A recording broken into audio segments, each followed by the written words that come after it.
Buonasera, nuova puntata di Screenshot in diretta da Telefriuli. 7 arresti eccellenti, 7 arresti che un po' segneranno la storia del nostro Friuli, che da terra fertile, locomotiva del nord-est, come ce la ricordiamo, ormai negli anni 80, ormai sono quasi passati, ahimè, 40 anni, si trova ad essere terreno fertile invece per infiltrazioni mafiose, o meglio anche radicamenti mafiosi, come hanno utilizzato le stesse parole gli inquirenti, perché quei 7 arresti che hanno colpito la cosca dei Casalesi ovviamente non sono altro che la logica conseguenza di un fenomeno che ormai si sta radicando anche sul nostro territorio. Ovviamente non potevamo non affrontare questo argomento con chi è esperto, con chi ha trattato questo argomento fin dall'inizio. Abbiamo con noi Luana De Francisco, per me è un onore invitarti perché siamo giornalisti entrambi. Per me è un piacere essere con te. E allora parliamo allora con Luana, che ha affrontato per prima questo argomento. Potete mandare messaggi, ve lo ricordo, 345 99 56 897, l'ho detto velocissimo perché ti possa dare subito la parola a Luana e riassumerci un po' anche tutte le vicende di questo fenomeno che viene da lontano, che però con i 7 arresti ha avuto, diciamo, l'apice in questi giorni. Tante volte la gente, leggendo in giornali in questi giorni, si è sorpresa. In verità non dobbiamo sorprenderci di quanto sta accadendo. No, non c'è da sorprendersi, oddio, poi di episodi ce ne sono stati, sono un po' scanditi nel tempo, sì, no? Anche perché sono inchieste lunghissime, che insomma richiedono un'investigazione molto più accurata di tante altre. Insomma, non si tratta di prendere lo spacciatore e mandare a monte, no, dell'organizzazione. E che dire, questa è soltanto l'ultima, ma è soltanto l'ultima di un gruppo di inchieste che rappresentano, a mio avviso, a mio modesto avviso, la punta dell'iceberg, perché tante cose probabilmente ci sono sfuggite nel corso degli anni, dei decenni. Tu hai usato una parola, io ho letto attentamente il primo giorno quando è uscito sul Messaggero Veneto il tuo articolo, che rappresentava l'approfondimento, ma anche, diciamo, la copertina del giornale, in cui scrivevi la questione delle 3 scimmiette: non si vede, non si parla, non si sente. Sì. Che un po' rappresenta il fatto di dire preferisco non vedere queste cose, è meglio mettere sotto il tappeto, cosa che invece il giornalista deve cercare di fare notare.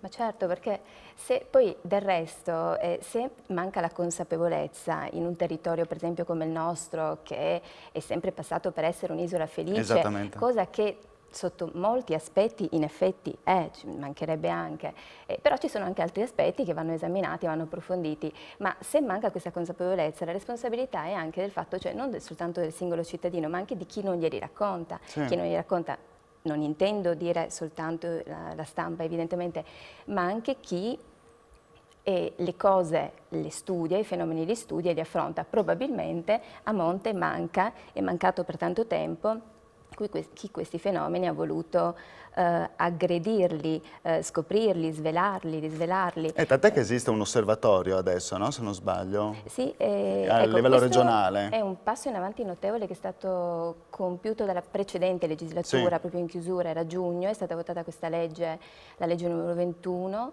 che ha creato questo che è un organismo regionale che fa un po' da vedetta lombarda, no? Sul fenomeno, sì. Su tutto quello che si muove, cioè sì. Si organizza attraverso una serie di audizioni, per esempio, di persone che possono conoscere specificatamente quel settore piuttosto che quest'altro, poi raccoglie il tutto e annualmente relaziona al Consiglio regionale. È un primo passo per cercare di tenere monitorato il territorio. Ecco, il fenomeno, abbiamo detto, viene un po' da lontano, nel senso che già forse probabilmente, ma tu ovviamente mi smentirai, visto che tu hai trattato il tema e anche hai un libro, ma dopo presenteremo questo libro, è un fenomeno che viene da lontano perché credo dal 2014-2015, credo, già con le prime avvisaglie forse. Ma il fenomeno viene da molto ancora più molto lontano, ma certo. Beh, ovvio, dovevo sbagliare. No, ma non è un errore, è un luogo comune, ecco, anche questo. È vero, a parte il fatto che ci sono state fior di inchieste, sì. Allora quasi tutte le inchieste nascono, vengono partorite, concepite fuori dalla nostra regione e arrivano da noi seguendo le intercettazioni, i sequestri, poi gli arresti di chi è scappato, di chi si è insediato appunto a nostra insaputa sul territorio. E una delle poche, forse la prima inchiesta concepita in loco dalla Direzione del Settore Antimafia di Trieste, risale agli anni 2000, all'inizio del 2000, denominata Torre Annunziata, aveva puntato i riflettori in quel caso sul traffici di droga che ruotavano attorno ai cantieri di Monfalcone, al mondo, al sottobosco dei cantieri di Monfalcone, e aveva scoperto questo filo diretto con la camorra napoletana. E quindi c'erano questi trasfertisti, cosa che peraltro continua a succedere in virtù degli appalti e soprattutto dei subappalti nel settore dei cantieri navali, quindi questi personaggi affiliati o collegabili a questo o quel clan mafioso, camorrista seconda, che vengono, diciamo così, vengono inviati al nord grazie, cioè vengono, come devo dire, assunti temporaneamente dalle aziende che vincono, che si aggiudicano l'appalto, e stanno in Friuli Venezia Giulia per un anno, 6 mesi, quello che è, fanno quello che devono fare per la loro per la famiglia, per la cosca, per il clan, e poi se ne tornano giù. Ecco, però ti fermo, infatti, ma volevo fermarti perché volevo chiederti, ma questo modus operandi poi si è ripetuto nel corso, si è evoluto, cioè c'è un modus operandi con cui abbiamo visto con questa operazione, insomma, come agivano, sempre con un tramite, sempre con delle persone in loco, cioè succede sempre così?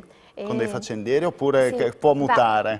Varia, perché ci sono tanti settori di interesse, insomma, siamo a Udine, facciamo per esempio il nome della famiglia Graziano, di cui adesso non resta quasi più niente sul territorio, famiglia Graziano, quindi siciliani, boss Vincenzo Graziano, boss dell'Acqua Santa, boss riconosciuto dell'Acqua Santa. E cosa avevano fatto i fratelli Vincenzo e Domenico? Una ventina oramai di anni fa, poco meno, si trasferiscono armi e bagagli dalla Sicilia al Friuli, a Udine. Cosa fanno? Fanno gli imprenditori edili, quindi cominciano a espandersi nel settore immobiliare e della costruzione, e nella totale invisibilità, nel senso che la loro provenienza e le conoscenze, quello che c'era alle spalle, non ha mai fatto o poco rumore, o troppo rumore, soprattutto fatto scattare quell'alert, quell'allarme che potesse dire halt, qui stiamo consentendo alla malavita e malavitosi di lavorare, di immettersi nella nostra economia pulita. Perché appunto il Friuli è un territorio insospettabile, verrebbe da dire. Ma sì, ma più un territorio è insospettabile, più diventa appetibile. Perché? Perché la mafia, nel momento in cui ha cominciato a uscire dalle regioni tradizionali, ha cercato e ha cominciato proprio a colonizzare, a risalire la penisola, e l'abbiamo visto in Emilia-Romagna ultimamente, l'abbiamo visto con l'operazione Emilia, ma l'avevamo visto già 10-15 anni fa in Piemonte, in Lombardia, a Milano, nel vicino Veneto. Quando risalgono perché? Perché cercano delle terre vergini quanto più distanti dal proprio territorio, proprio perché, uno, sono meno conosciuti, o perché proprio si avvalgono di prestanome, di faccendieri, come dicevi tu poco fa, ma due, anche perché hanno il vantaggio di operare in territori dove il livello di controlli, il livello di attenzione è inferiore perché non c'è consapevolezza del fenomeno, o c'è una scarsissima consapevolezza, c'è una scarsissima soprattutto percezione del pericolo da parte della gente. Poi questo è sempre stato un territorio abbastanza ricco, almeno negli anni 80, diciamo, e magari le prime avvisaglie di crisi portano spesso qualcuno, magari anche vista la stretta del credito, adesso non so se il filone è quello giusto, magari a chiedere aiuto a qualcun altro. Sì, perché convergono gli interessi, no? La mafia ha le sacche sempre piene di denari di illecita provenienza, e quindi deve piazzarli i denari che gli derivano soprattutto dallo spaccio di droga, ma dalle estorsioni, da tutto quello che sappiamo, deve pulirla. E cosa fa? La convergenza di interessi. Dall'altra parte c'è la sete di liquidità, parlavi di stretta creditizia, l'imprenditore, l'artigiano, ma chiunque, ma insomma chi ha un'impresa, un'attività, pur di non vederla fallire, o quando è in fase di decozione, ecco che arriva lui e dice: io te la rilevo. E a cosa serve rilevare un'azienda? Serve per darti una facciata, un'immagine, uno schermo presentabile, quindi per poter partecipare agli appalti pubblici, quindi per relazionarti con altri imprenditori. Anche serve moltissimo un altro strumento per immetterti su un territorio, quindi dove c'è un'economia sana, è quello di acquisire attività esercizi pubblici, bar, pizzerie, perché ti installi lì, ti guardi attorno e cominci a conoscere, a vedere, a capire come gira, come muove e anche a farti conoscere. Tant'è vero che poi sono gli altri, cioè chi ha bisogno che ti cerca. Secondo te, Luana, questo è un territorio, per usare le parole degli inquirenti, anche irrimediabilmente compromesso? No. Che si sta compromettendo? Allora, l'infiltrazione o l'insegnamento, come diceva l'altra mattina il procuratore capo Mastelloni, c'è, perché è innegabile, è un fatto ormai compiuto, ma non è così, il contagio non è assolutamente così vasto come potrebbe essere per esempio nel vicino Veneto, dove le situazioni sono molto più, anche perché anche lì c'è un'economia talmente vivace, no? Certo. E anche lì con momenti di crisi importanti che territorio di piccoli imprenditori, poi di piccoli imprenditori, si è disseminato di piccole, medie e piccole imprese, queste fanno gola, ma non è appunto è proprio questo il fatto, cioè qui c'è ancora la possibilità di renderti, cioè, siccome non è così contagiato, ma ci sono segnali inequivocabili, prendi la Depositi Costieri di Trieste, che è stata commissariata adesso, c'è stata la prefettura ha emesso quello, ti manca la parola giusta. Insomma, è il tipico esempio di un'azienda in crisi, aveva 35-30 milioni di debiti, arrivano i tre napoletani con precedenti di camorra, poggiano sul tavolo 4 milioni e mezzo, se la comprano. Certo. Poi dicevo, come si compri un'azienda che ha tutti perché? Perché dovevano a loro volta svuotare, utilizzare questi soldi che erano provento di fatturazioni false. Ecco un altro tema, quello delle false fatturazioni e delle sovrafatturazioni che generano denari. Allora Luana, intanto diamo la linea alla pubblicità, poi parleremo anche della strage di Natale di 20 anni fa, in cui morirono dei poliziotti, e appunto tu avevi anche trattato questo tema, se non sbaglio il 23 dicembre ricorrono 20 anni. Sì. Esattamente. Pubblicità.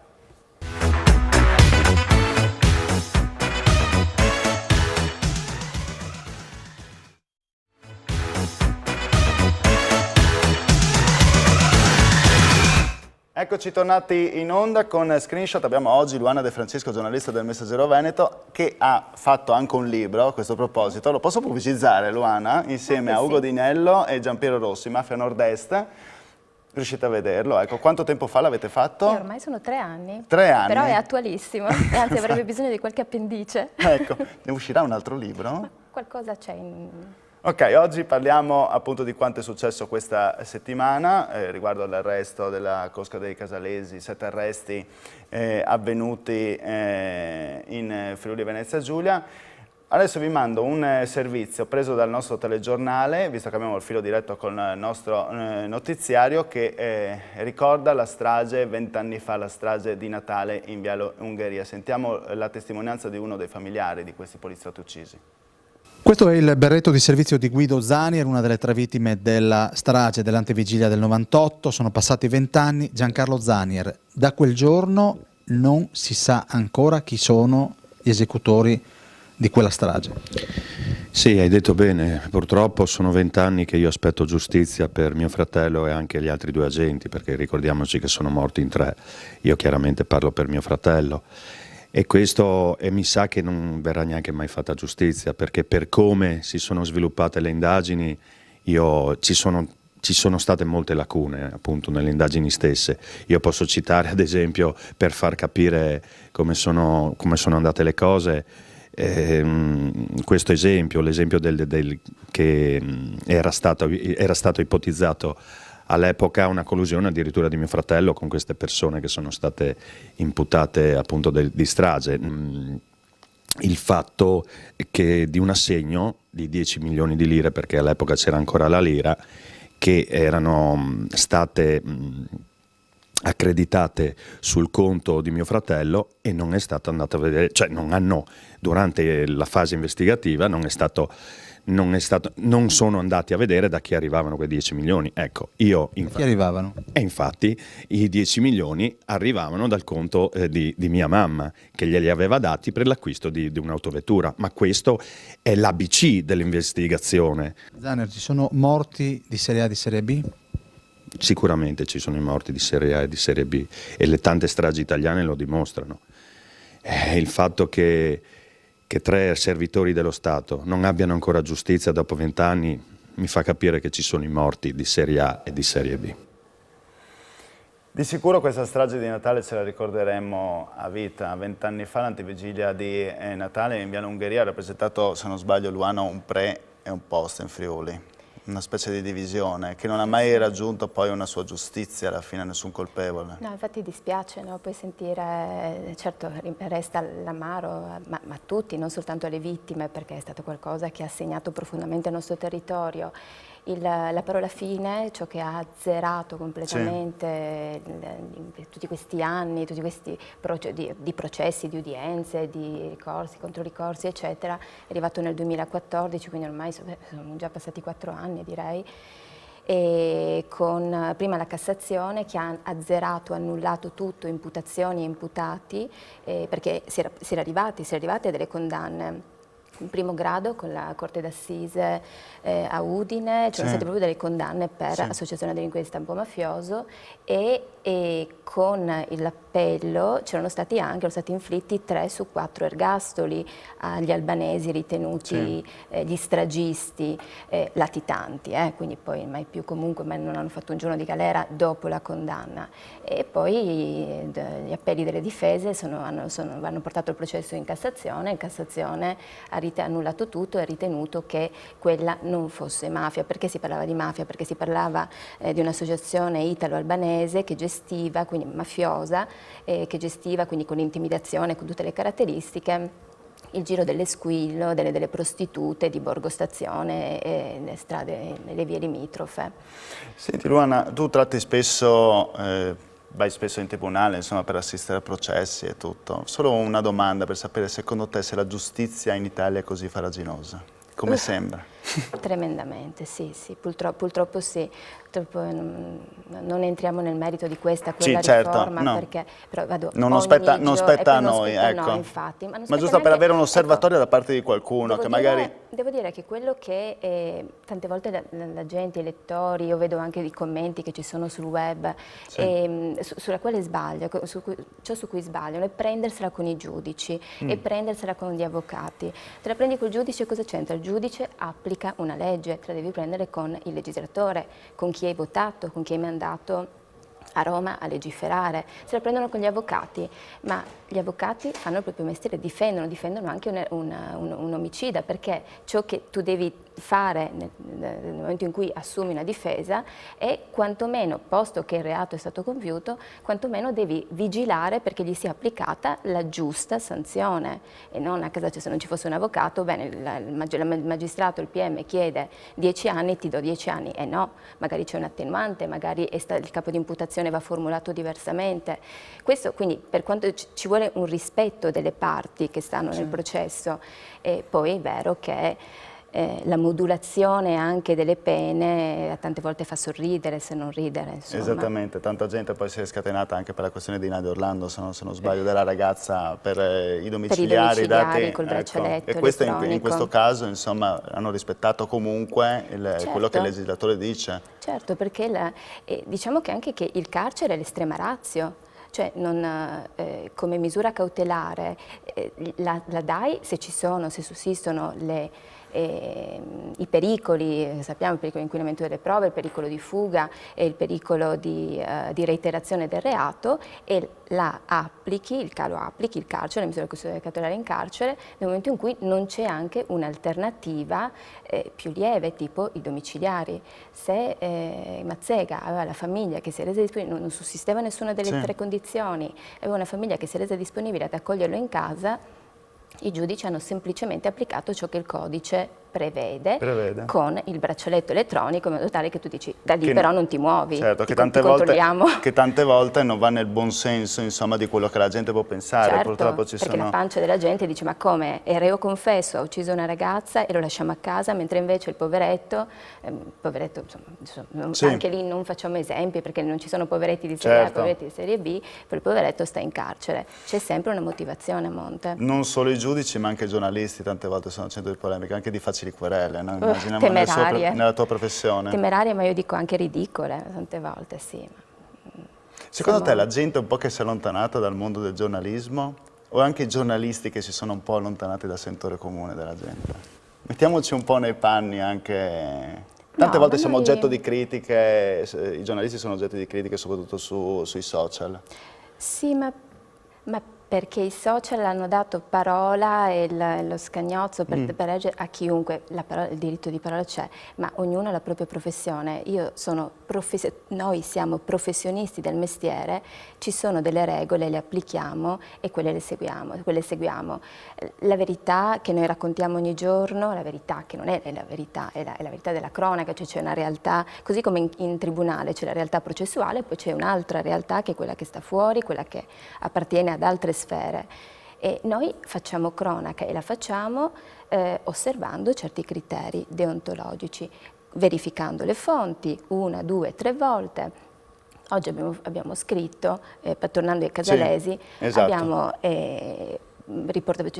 abbiamo concentrato l'attenzione sull'aspetto più udinese, più friulano e quindi su un paio di figure che sono indagate, non sono finite in carcere, però sono delle figure centrali per l'interesse nostro friulano.